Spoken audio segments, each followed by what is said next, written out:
আসসালামু আলাইকুম, কেমন আছেন সবাই? আশা করি আল্লাহর অশেষ রহমতে সবাই ভালো আছেন। আলহামদুলিল্লাহ, আমিও ভালো আছি। সবাইকে আরও একবার ওয়েলকাম জানাচ্ছি নতুন আরও একটি রেসিপি দেখার জন্য। আজকে আমি তৈরি করে দেখাবো গুঁড়া মাছের পাকোড়া বা বড়া। আজকে এখানে আমি চান্দার গুঁড়া নিয়েছি বা চান্দা মাছের গুঁড়া যেটা, এটাকে নিয়েছি। তো এটা কিন্তু অনেক শক্ত কাটা থাকে, এই জন্য ভেজে বা চচ্চড়ি করে খেয়ে কিন্তু শান্তি নেই কাটার জন্য। এই জন্য এই মাছটা আজকে বেটে তারপর আমি পাকোড়া তৈরি করে দেখাবো।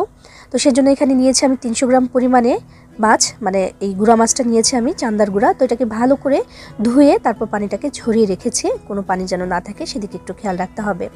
নিয়েছি সাথে একটা ডিম, আর নিয়েছি আমি এখানে আধা কাপ পরিমাণে মুসুর ডাল। তো এই ডালটা আমি আর দেখাচ্ছি না, 1 ঘন্টা একটু ভিজিয়ে রাখবো। ভিজিয়ে যখন একটু ফুলে যাবে বা নরম হয়ে যাবে, এটাকে বেটে নেবো। আর মাছটাকে একদম শিলপাটায় ভালো করে বেটে নেবো, যেন কোনো কাটা না থাকে। ফিরে এসেছি আমি। এই ডালটা 1 ঘন্টা ভিজিয়ে রেখে তারপর আমি বেটে নিয়েছি। আধা কাপ পরিমাণে ডাল নিয়েছিলাম আমি, তো সেটা আমি একটা মিক্সিং বলে নিয়ে নিলাম। আর নিয়েছি আমি এখানে যে মাছটা দেখালাম আমি চান্দার গুঁড়া, ওইটাকে আমি ভালো করে শিলপাটায় বেটে নিয়েছি। এই কাজটি কিন্তু শিলপাটায় করতে হবে, কারণ এখানে পানি দিয়ে ব্লেন্ড করলে কিন্তু হবে না। পানি ছাড়া এটাকে শিলপাটায় বেটে নিতে হবে। আর বাটলে একদম সুন্দর করে কিন্তু কাটাটা একদম পিষে যাবে, আর খাওয়ার সময় কোনো ঝামেলা হবে না। এই জন্য ভালো করে বেটে নিয়েছি। তো এর সাথে আমি দিয়ে দিচ্ছি এখানে মাত্র 3 টেবিল চামচ পরিমাণে চালের গুঁড়া, এতে করে একটু মুচমুচে হবে। দিয়ে দিচ্ছি এখানে মাঝারি সাইজের একটা পেঁয়াজ কুচি করে, আর দিচ্ছি এখানে 3টা কাঁচামরিচ একদম কুচি করে রেখেছিলাম সেটা। সামান্য পরিমাণে দিয়ে দিচ্ছি এখানে ধনিয়া পাতা কুচি। এরপর এখানে দিয়ে দিচ্ছি আমি আধা চা চামচ লবণ। দিয়ে দিচ্ছি এখানে আমি সামান্য পরিমাণে একটু হলুদের গুঁড়া, সামান্য একটু কালার হবে এটা দিলে। আর 1 চা চামচ দিয়ে দিচ্ছি এখানে আমি লাল মরিচের গুঁড়া। আধা চা চামচ দিয়ে দিচ্ছি এখানে ধনিয়া গুঁড়া, আর জিরার গুঁড়া দিচ্ছি আধা চা চামচ। আর শাহি গরম মশলার গুঁড়া সেটাও আধা চা চামচ পরিমাণে দিয়েছি। আদা বাটা দিয়ে দিলাম আমি এখানে আধা চা চামচ পরিমাণে। আর দিয়ে দিচ্ছি এখানে রসুন, 2 কোয়া রসুন কুচি করে দিয়েছি। এটাও চাইলে বেটে দিতে পারেন, আমার কাছে বাটা ছিল না তাই কুচি করে দিয়ে দিলাম।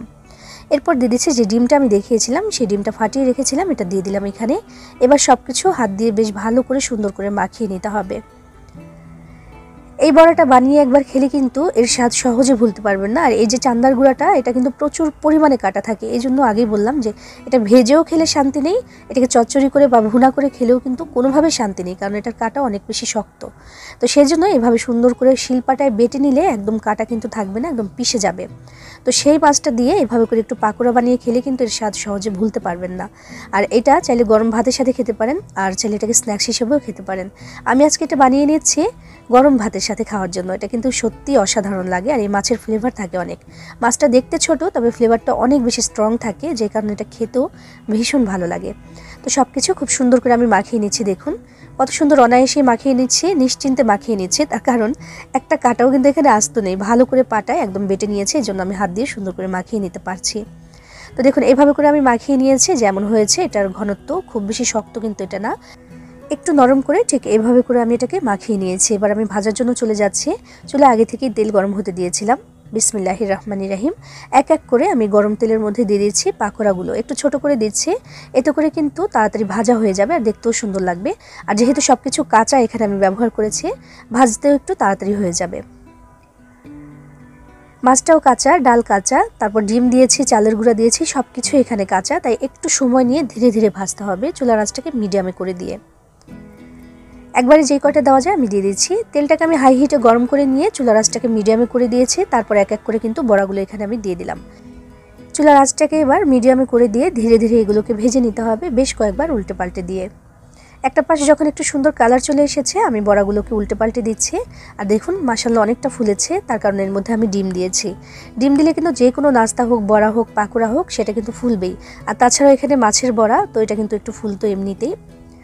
আমি মাখানোর সময় যে চালের গুঁড়াটা দিলাম, ওই চালের গুঁড়াটা যদি বাড়িতে না থাকে সেক্ষেত্রে কিন্তু একটু ময়দাও দিয়ে দিতে পারেন, তবে খেয়াল রাখবেন ময়দা দেন বা চালের গুঁড়া দেন, খুব বেশি কিন্তু দেওয়া যাবে না, সামান্য পরিমাণে দিতে হবে। এতে করে যেটা হবে যে বাইরেটা মুচমুচে হবে, ভেতরটা কিন্তু একদম সফট থাকবে, আর মাছের যে ফ্লেভারটা ওটা ঠিকঠাক পাওয়া যাবে।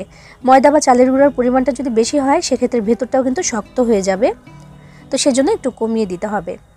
যে কোনো গুঁড়া মাছ দিয়ে কিন্তু চাইলে এই পাকোড়াটা বানিয়ে খেতে পারেন, দারুণ লাগবে। তবে এই যে চান্দার গুঁড়াটা, এটা কিন্তু মাছটা ছোট হলেও অনেক বেশি ফ্লেভারফুল থাকে, তো সেজন্য এটা দিয়ে বানিয়ে খেলে কিন্তু ভীষণ ভালো লাগে। আর যেহেতু অনেক বেশি কাটা, আর যারা গুঁড়া মাছের মানে কাটার ভয়ে গুঁড়া মাছ খেতে চান না, তারা কিন্তু চাইলে এভাবে করে বেটে তারপর পাকোড়াটা বানিয়ে নিতে পারেন, যে কোনো গুঁড়া মাছ দিয়ে খেতে কিন্তু দারুণ লাগবে।